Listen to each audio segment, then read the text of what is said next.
Papa Comentarios de Francisco Cerezo.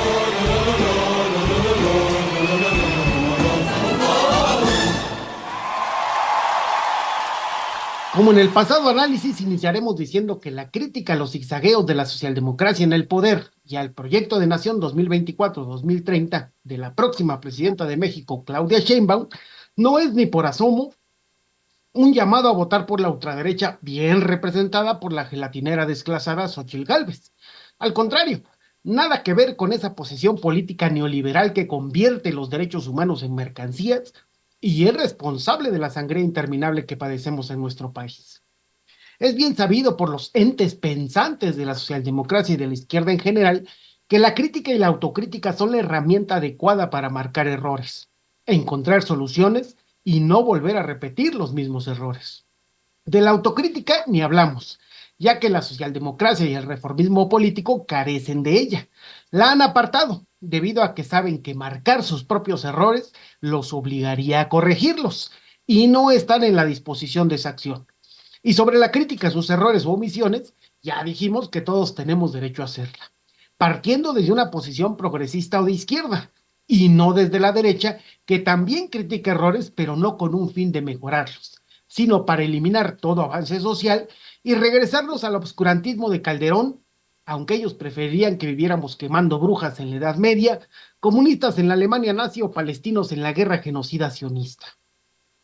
Estamos de acuerdo en la protección del medio ambiente, detener el saqueo de madera, sancionar los delitos ambientales, no otorgar nuevas licencias de explotación minera, crear nuevas áreas naturales protegidas y su protección efectiva, aprobar la ley minera del 2023 como originalmente estaba planteada. También estamos de acuerdo con la transición energética planteada con el fortalecimiento del sector social de la economía. Todas estas acciones nos parecen bien a secas. El problema de las propuestas de campaña es siempre su realización y su efectividad. Por ejemplo, el primer acto entrando el nuevo gobierno deberá ser retirarle la concesión al Grupo México de Germán Larrea por la contaminación del río Sonora y todo el territorio aledaño. Solo así podríamos decir que las promesas se cumplen. De lo contrario, serán otras nuevas leyes de espíritu perfecto, pero sin carne. Puros esqueletos para adornar el Día de Muertos y nada de transformación. Sobre los proyectos de desarrollo o megaproyectos como el Aeropuerto Internacional Felipe Ángeles, el Interoceánico, parques industriales y zonas económicas a su alrededor, no podemos estar en contra solo porque sí. Estaríamos de acuerdo si y solo si se cumplen ciertas condiciones. La primera es que sean desarrollados por empresas paraestatales mexicanas y no con empresas privadas que solo buscan lucro y no construir obra bien construida que dure años, como la línea 12 del metro, que los privados para tener más ganancia ahorraron en materiales y metieron materiales de menor calidad que provocaron un grave accidente, el cual no debe repetirse. Incluso debe existir una comisión independiente que revise todas las obras construidas por empresas privadas y se sancionen todas las irregularidades que han cometido y a los funcionarios corruptos que lo han permitido. De lo contrario, no hay transformación. La segunda es que en la planeación de las obras debe de cumplirse la consulta previa e informada de los pueblos y personas que se verán afectadas para su realización, y no simulaciones como hasta ahora ha sido en muchas ocasiones. Tampoco estamos en contra del desarrollo nacional, pero sí tenemos claro que este desarrollo debe de satisfacer las necesidades del pueblo y ser nacional, y no para beneficio de las empresas privadas, aunque sean nacionales, y mucho menos las extranjeras. Este discurso de atraer inversión extranjera es una mentira. La riqueza la generamos los trabajadores, no las empresas. Y atraer inversiones quiere decir que una empresa extranjera use el dinero que le ha robado a los trabajadores para darnos trabajo y robarnos la mayoría que generamos los trabajadores en México.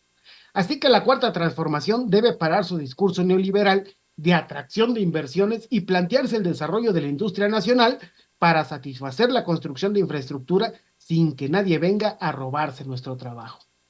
Y tercero, creación de empresas paraestatales que se hagan cargo de las finanzas y no darle al ejército más poder económico como una forma de mantenerlos tranquilos y no en las calles deteniendo, torturando y matando al pueblo. Seguir dándoles impunidad y dinero es incubar el huevo de la serpiente. además de permitir el chantaje que hace en contra del gobierno civil, como en el caso de los 43 de Ayotzinapa, en el cual es claro que la voluntad de verdad y justicia se ensartan en las bayonetas del ejército, el cual hasta ahora ha operado para mantenerse en la impunidad por su participación en este y miles de casos más. Si no se cumplen estas tres condiciones, es claro que la transformación no se profundiza e incluso no avanza. Y si no avanza, pues ya no es transformación, es conservadurismo. Puede que no se tenga la intención, pero proponer nuevamente un documento de identidad oficial más allá del INE es una medida de carácter contrainsurgente, de control social, y será usado por el ejército para seguir sus fechorías. Así que aguas con lo que desean, que puede volteárseles el chirrión por el palito, y cuando se acabe este sueño progresista por sus propios errores, serán ustedes los que también estén en las listas negras de la Sedena. Claro, la casta de la 4T podrá irse al exilio a escribir sus memorias de lucha. Nosotros, los más, los que no nos alcanza para el avión y el exilio dorado, nos quedaremos a luchar contra lo que ustedes mismos crearon y alimentaron. Y claro, nadie nos pagará regalías, al contrario, pagaremos con sangre su aventura transformadora. Podemos celebrar la intención de crear la infraestructura y la producción de los insumos necesarios para lograr la soberanía sanitaria y lograr un sistema nacional público, gratuito, universal e integral para la atención médica individual y de salud colectiva, incluyendo la salud mental. Abrogar toda medida que favorece el modelo privatizador de la salud, nacionalizar nuevamente todo lo que los neoliberales vendieron a los privados y garantizar la gratuidad de todo lo necesario para que sea realmente gratuito. Y ahí es necesario preparar al personal médico necesario para cubrir esta demanda. Lo que pasa no solo por crear nuevas universidades, sino democratizar la dinosaurica UNAM, ahora refugio de la ultraderecha. Para todo esto es necesario ir poniéndole plazos, ya que puede que salgan nuevamente con la imposibilidad de realizar lo que prometen debido a cualquier cosa, y las promesas quedarían en ese nivel, en promesas. Y ahí ya no hay diferencia con la derecha que dice que prometer no empobrece. Ya por último, sin que quiera decir que el Plan Nacional 2024-2030 no contiene más puntos importantes, el tema de la seguridad, paz y justicia, como le han llamado, es muy importante. Por lo menos, y eso lo reconocemos, no llaman a crear una cárcel gigante como la derecha lo ha hecho. Sin embargo, en su propuesta de reformas legales para la instauración de procesos de justicia transicional, se ve que ni siquiera entienden qué es eso. Básicamente, desde los derechos humanos, estos procesos equivalen a cambiar el derecho a la verdad por el derecho humano a la justicia.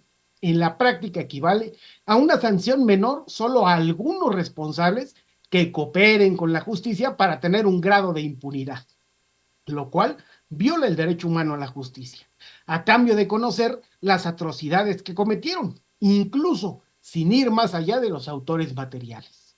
Un proceso de justicia debe incluir la sanción de toda la cadena de mando, los perpetradores materiales y también los intelectuales, incluyendo también a los que se beneficiaron de las graves violaciones a los derechos humanos. Si no es así, es solo un nombre de moda para mantener un grado elevado de impunidad. Así que les sugerimos que le echen ganitas al estudio de los derechos humanos para no plantear soluciones creadas por los peces gordos o perpetradores intelectuales para mantenerse en la impunidad y solo castigar a los pececillos o perpetradores materiales. Otra medida con la que no estamos de acuerdo es darle más poder a las Fuerzas Armadas a través de la Guardia Nacional. Este discurso de que las Fuerzas Armadas son incorruptibles, no sé a quién se lo compraron, pero la iniciativa debe ser la creación de una policía civil. AMLO no quiso hacerlo, tuvo 6 años.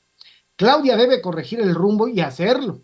De lo contrario, entenderemos que es parte del chantaje de los militares al gobierno que termina y al próximo para tener más poder y revertir todo lo que la socialdemocracia está ingenuamente planteando en el momento en que el ejército sienta que su impunidad puede ser tocada.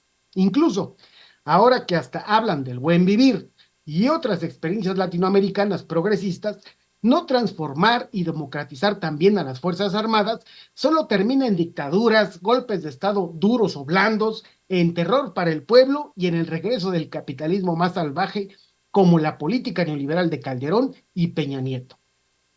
Así que no dejaremos de señalar este grave error que va en contra incluso de todo lo bueno que prometen y podrían hacer. No quiere decir con todo esto que solo criticamos. Seguimos trabajando desde los derechos humanos para alcanzar una vida digna para todo el pueblo. Así que usted que nos escucha y no es de derecha, lo invitamos a trabajar de manera organizada para lo que esté bien del nuevo gobierno esté mejor y lo que no está bien se cambie, para que ahora sí encontremos a nuestros desaparecidos de manera forzada, como en el caso de Gabriel y Edmundo, liberemos a nuestros presos políticos, que pocos pero aún existen, y siguen en la lucha por su libertad, que no existan violaciones a los derechos humanos en contra del pueblo, y lograremos que sancionen a los responsables de estas atrocidades que, aún y con plena conciencia de la 4T, se esconden entre ellos, cambiando la playera roja de sangre por una nueva playera color guinda. Así que acá seguimos, organizados en el Comité Cerezo México, luchando por una transformación profunda que elimine cientos de años de explotación y no solo administrando la justicia a largo plazo, tan largo que ha dejado de ser justicia. Y seguiremos criticando la aceptación de los chapulines de otros partidos, las respuestas pueriles de que la unidad a toda costa es necesaria para ganar, protegiendo a los paramilitares chiapanecos del verde ecologista, hoy, ayer del PRD, antes del PRI y mañana de Morena, por poner un solo ejemplo de los muchos que podemos mencionar.